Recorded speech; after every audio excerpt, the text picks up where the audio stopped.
제목과 시험 위기가 기회가 되게 하라.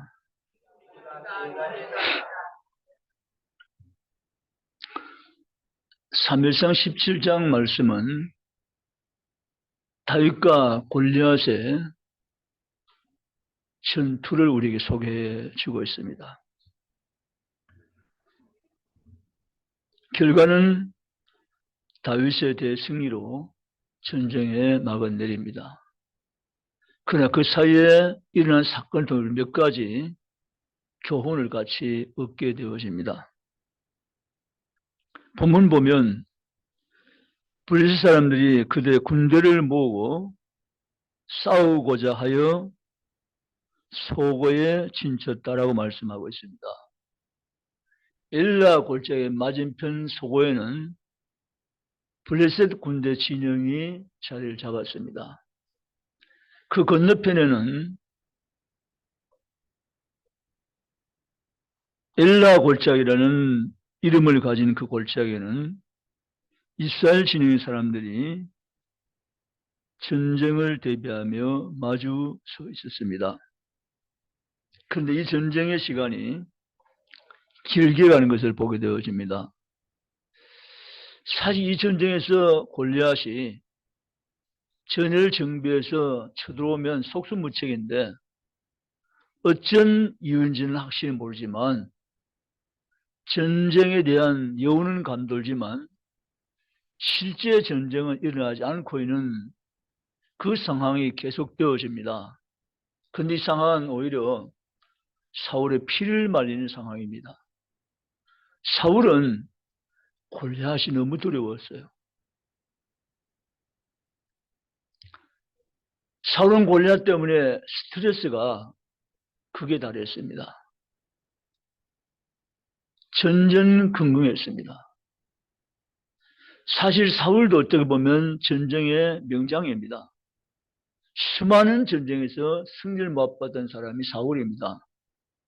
그렇지만 골리앗 앞에서는 속수무책이었습니다. 자신도 못 나가고 자신의 부하들 그 누구도 골리앗을 당해서 달려든 사람이 한 명도 없었기 때문입니다. 피를 말리는 이 현장 속에서 어느 날 아주 기쁜 소식이 들려옵니다.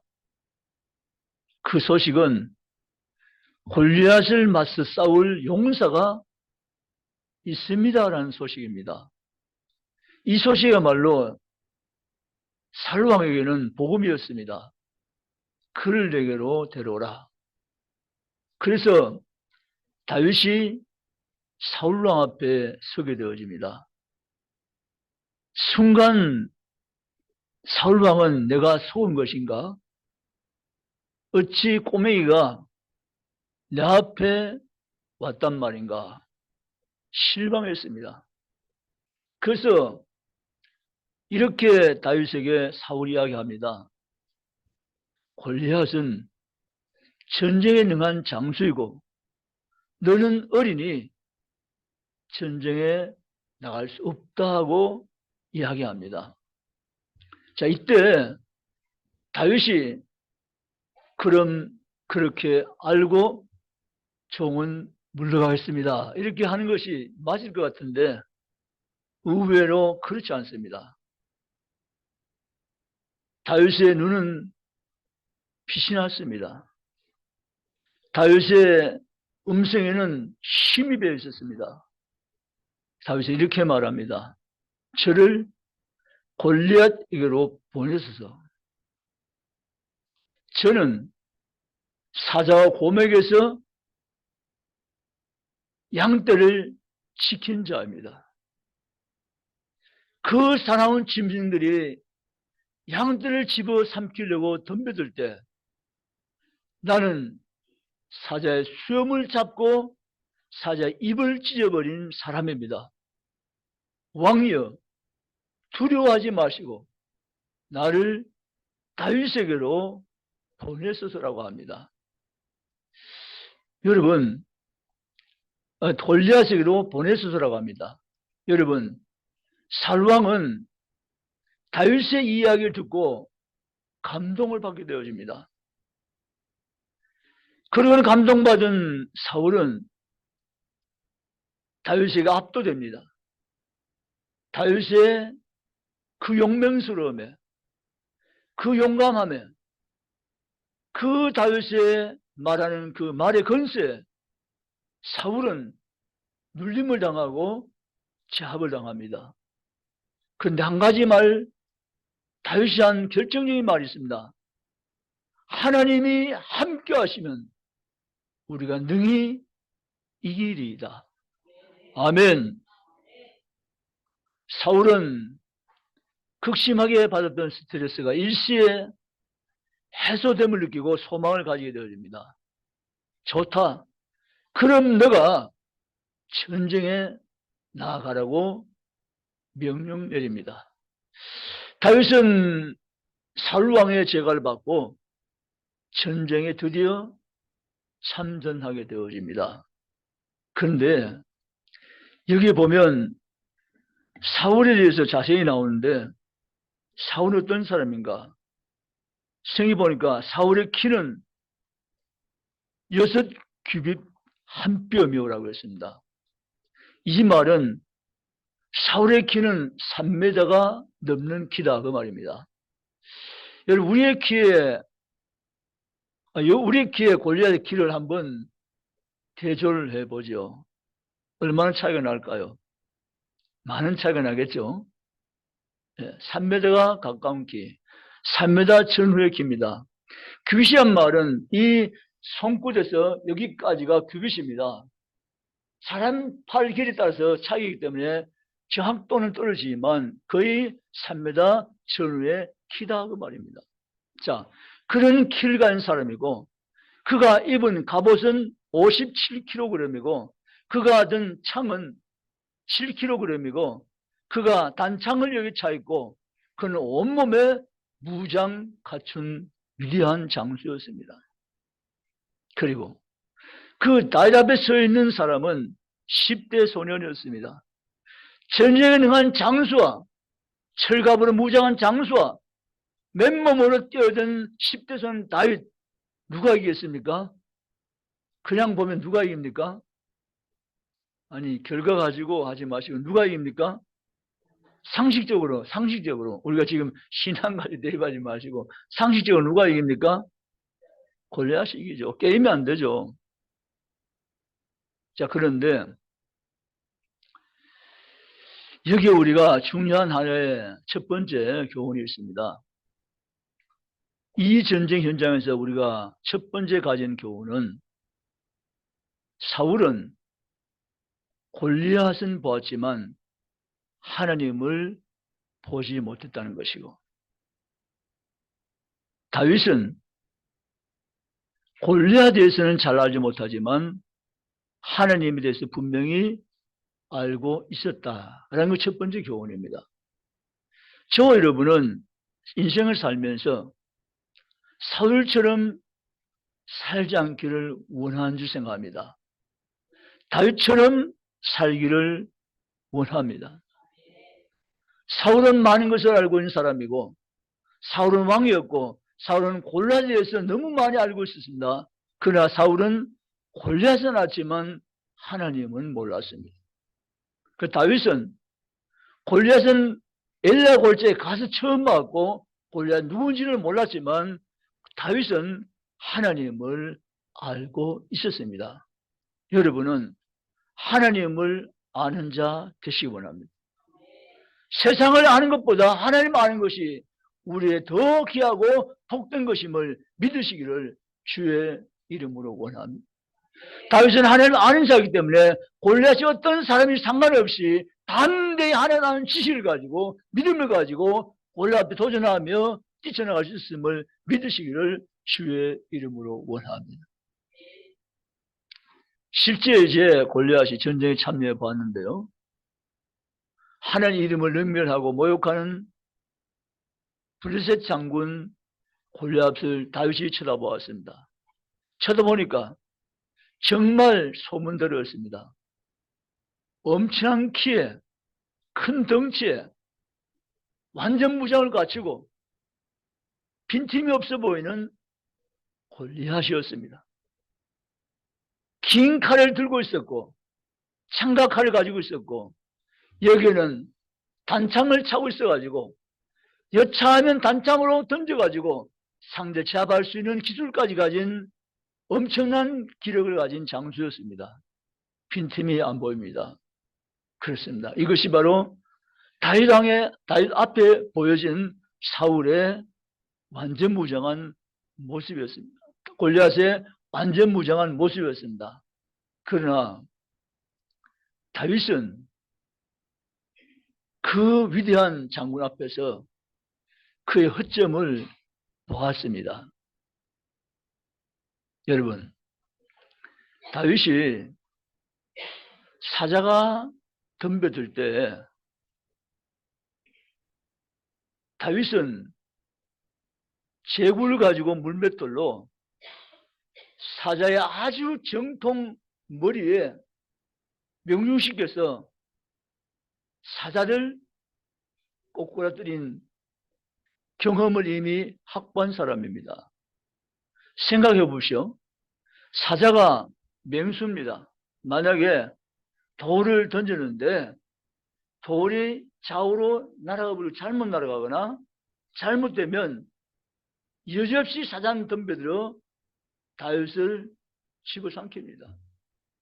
그러나 다윗은 작은 물맷돌의 실력으로 사자의 머리 정통을 때렸기 때문에 사자는 맥없이 쓰러지는 것을 경험했던 다윗은 자기 앞에 서 있는 골리앗을 보며 사자를 연상시켜서 그 사자의 머리에 명중시켰던 이 다윗의 실력 가지고 하나님 의지하면서 그는 용감히 다윗에게 달려나갔습니다. 골리앗에게 달려나갔습니다. 여러분, 제구의 돌을 감아가지고 힘껏 힘을 가서 던지면서 돌은 날아갑니다. 근데 이 돌이 정확히 투구를 쓰고 완전 무장한 그의 정이마에 오늘 쓰인 그대로 돌이 이마에 뭐하니라? 박히니라. 아멘. 아멘. 돌이 이마에 박히니라. 여러분, 하나님이 다윗을 사용하신 것을 믿으시기를 주님의 이름으로 축원합니다. 위기의 순간 다윗은 하나님만 의지했습니다.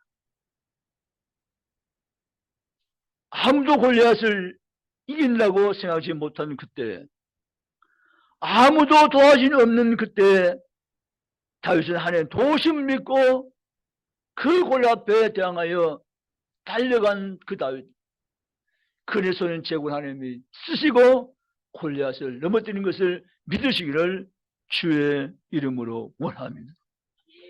사랑하는 성도 여러분, 이 사건을 하나님 주신 것은 하나님을 의지한 자, 하나님 믿고 신뢰하는 그 백성을 하나님 결코 버리지 않고 떠나지 않는 사실을 온 천하에 만방에 알려주신 사건인 것입니다. 우리의 위기는 하나님이 나타나시고 일하실 기회임을 믿으시기를 주의 이름으로 원합니다. 성도도 위기를 만날 때가 있습니다. 그러나 성도 위기가 오는 그 순간에 위기의 때는 하나님을 찾을 때요, 하나님을 구할 때요, 하나님을 의지할 때요, 하나님을 만날 때임을 믿으시기를 주의 이름으로 원합니다. 다윗은 대승리를 가져옵니다. 골리앗은 넘어졌고 달려간 다윗의 그 손에는 칼이 없습니다.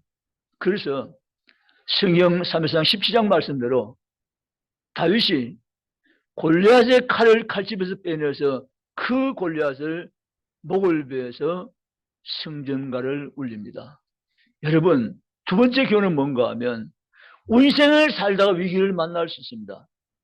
그리스도에게는 성도의 하나님 백성들은 위기가 아니라 위기가 기회가 됨을 믿으시기를 주님의 이름으로 축복합니다. 여러분 인생 가운데 위기가 옵니까? 그 위기 때가 내가 하나님을 의지할 때고 내가 하나님을 경험할 때고 내가 하나님의 구원을 받을 때인 것을 믿으시기를 주님의 이름으로 축복합니다. 다윗은 위기의 때가 하나님을 찾을 때고, 위기의 때가 하나님을 구할 때고, 위기의 때가 도움을 받을 때임을 알고 있던 다윗은 하나님을 의지하고 만군의 여호와 이름으로 오늘 내가 나간다고 선포했습니다. 즉 믿음입니다. 아멘. 이 위기는 위기가 아니고 하나님 이름이 드러나고 높여질 기회임을 믿었던 다윗은 하나님 여호와 이름으로 골리앗 앞에 대항하며 뛰쳐나가서 그의 제구 실력으로 골리앗을 능히 무너뜨리며 승리함을 믿으시기를 주님의 이름으로 축복합니다. 세 번째 교훈이 있습니다. 여러분, 사울과 다윗 차이, 다윗과 사윗 차이, 그 차이는 도대체 어디에서 왔다는 것입니까? 많은 사람들은 사울을 부러워합니다. 그러나 오늘 우리는 사울을 부러워할 것이 아니라 다윗을 부러워하는 성도 되시기를 주님의 이름으로 축원합니다. 사울은 사실 하나님 아버지의 부름을 받아서 이스라엘의 왕으로 세움을 입었지만 사울에게는 약점이 있습니다. 그 약점은 사울은 가면 갈수록 자기의 힘을 의지하는 사울로 점점 더 사람이 변질되어 갔습니다. 이건 굉장히 위험한 신호입니다. 우리는 예수 믿으면 믿을수록 하나님을 더 깊이 더 분명히 의지하며 나가는 신앙의 성숙도가 있어야 됩니다. 아멘입니까? 내가 많이 믿어봤는데 하면서 자기 신앙의 경륜 캐리어를 가지고 자기를 의지하고 자기 경험을 의지하고 하나님을 의지하는 데서 점점 더 멀어진 사울형이 된 사람들이 적지 않아 있기 때문에 그렇습니다.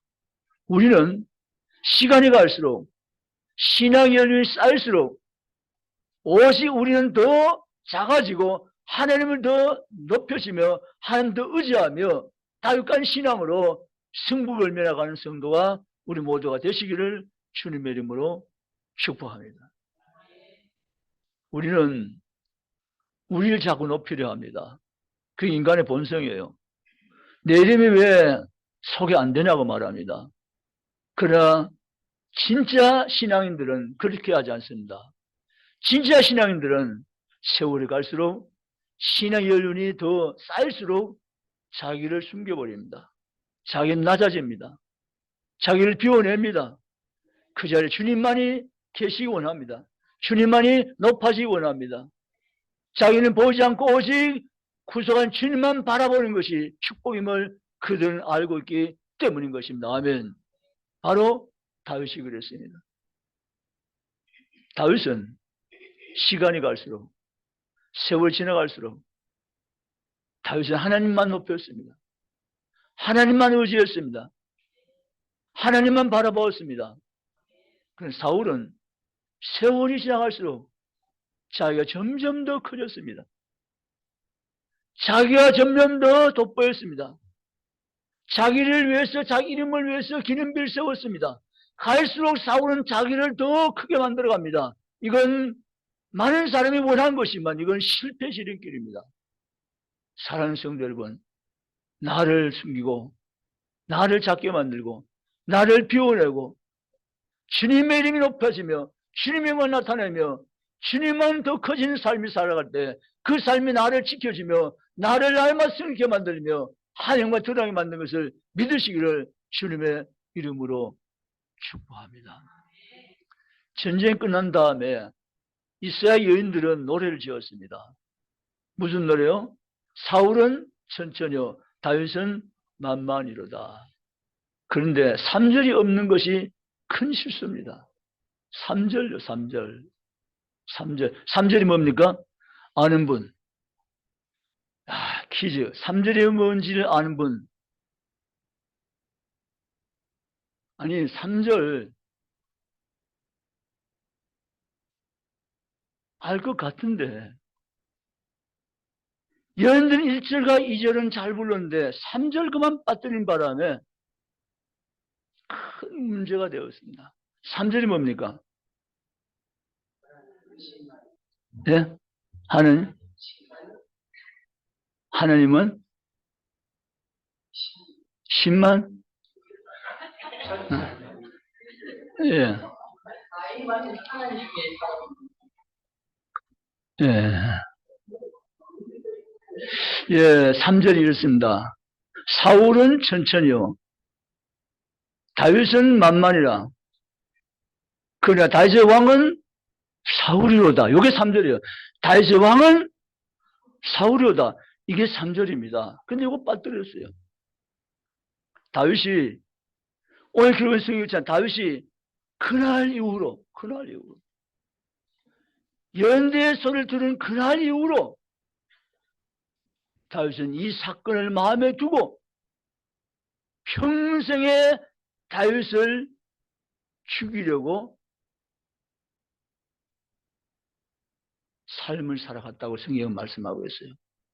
참 아쉬운 것은 사울은 천천히 다윗을 만만히로되 그 다윗 위의 왕은 사울이로다라고 했으면 다윗도 기분 좋지만 사울도 1절 들 때는 기분 상했는데 3절 들어보니까 괜찮네 라고 했을 텐데 아쉽게도 3절을 빠뜨려 버려가지고 1절 2절만 불러가지고 그때부터 사울의 시기심이 들어가지고 사울은 평생 다윗 죽이는데 연습하다가 자기 생명을 마쳐버린 왕이 되고 만 것입니다.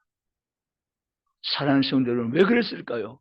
사울은 성숙하지 못했기 때문에 그렇습니다. 오늘 우리는 예수 믿으면서 성숙하셔야 됩니다. 아멘. 믿음의 성숙이 계셔야 됩니다. 그 우리 이름은 다 유성숙, 강성숙, 오성숙, 박성숙, 또요 서성숙, 또요 장성숙, 김성숙, 또 이성숙, 또 없나요? 천성숙, 또요 유성숙, 정성숙, 성숙하지. 사울은 성숙하지 못한 사람이었습니다. 다윗은 그러나 나이는 적지만 10대지만 다윗은 성숙한 신앙을 소유한 사람입니다. 아멘. 말씀을 결론 내리겠습니다. 여러분, 위기는 기회입니다. 한국은 위기를 만났다고 말합니다. 그러나 이 위기가 또 다른 기회입니다. 가만히 있으면 기회가 되는 것이고 하나님을 찾으면 기회가 됩니다. 아멘. 하나님을 의지하면 기회가 됩니다. 아멘. 하나님 믿고 나가면 기회가 됩니다. 아멘. 믿으시기를 주님의 이름으로 축복합니다. 학생도 마찬가지입니다. 시험을 치다 이번 시험은 이 시험이 저만 그만 걸려버렸어요. 점수가 예상 밖으로 밑으로 내려가 버렸어요. 그러나 이때가 또 기회입니다. 아멘.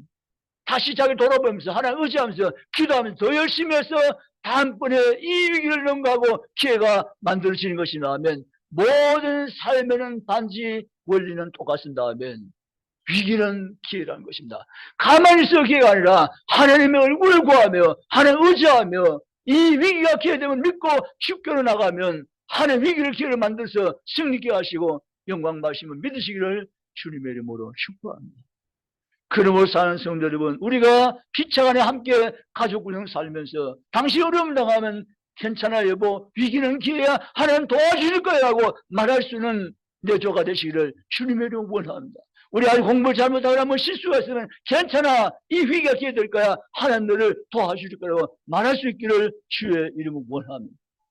위기는 기회입니다. 왜요? 하나님이 살아계시니까. 우리는 하나님 믿되 살아계신 하나님 믿습니다. 아멘이시죠? 전능자하신 하나님 믿습니다. 무소부지하신 하나님 믿습니다. 전쟁에 능한 하나님을 믿습니다. 하나님 언제나 우리에게 말씀하고 계십니다. 내가 너와 함께함이니라. 아멘. 다윗이 여기서 승리하셨던 비결은 여호와께서 나와 함께함 때문에 이겼습니다. 분명히 골리앗에게 외쳤습니다. 하나님이 나와 함께하리라. 아멘. 하나님 나와 함께하리라. 사울은 왕이었지만 하나님을 보지 못했습니다. 골리앗만 쳐다본 거죠. 그 전전긍긍한 벌벌 떨고 스트레스 속에 빠져 있었던 거죠. 그러나 다윗은 골리앗이 누군지는 사실 별 큰 문제가 안 됩니다. 다윗은 하나님을 정확히 알고 있는 사람이었습니다. 그래서 앞에는 장군이 3m, 6m, 10m가 문제가 안 됩니다. 만군의 여호와 하나님 이름으로 오늘 내게 나아가느냐 하면 하나님 누구신가를 다윗은 알고 있습니다. 그 하나님 이름 가지고 선포하며 골리앗에서 달려갔을 때 하나님 다윗에게 이 전쟁에서 승리케 하시고 모든 영광 하나님이 받아주실 줄 믿습니다. 그러므로 사랑하는 성도 저와 여러분, 내 인생 개인적으로 가정적으로 우리 삶 가운데 위기가 올 때는 위기는 기회를 만드신 하나님의 축복의 신호인 것을 믿고 다시 우리가 하나님을 쳐다보고 하나님을 의지하고 하나님 나와 함께함을 믿고 주님께 가까이 가며 주님을 의지하며 나갈 때 우리 모든 삶을 변화시키고 바꾸시고 새롭게 해서 승리의 주인공으로 우리 모두 세워가지고 믿고 달려가는 성도 모두가 되시기를 주님의 이름으로 축원합니다. 기도하시겠습니다. 한 1분 동안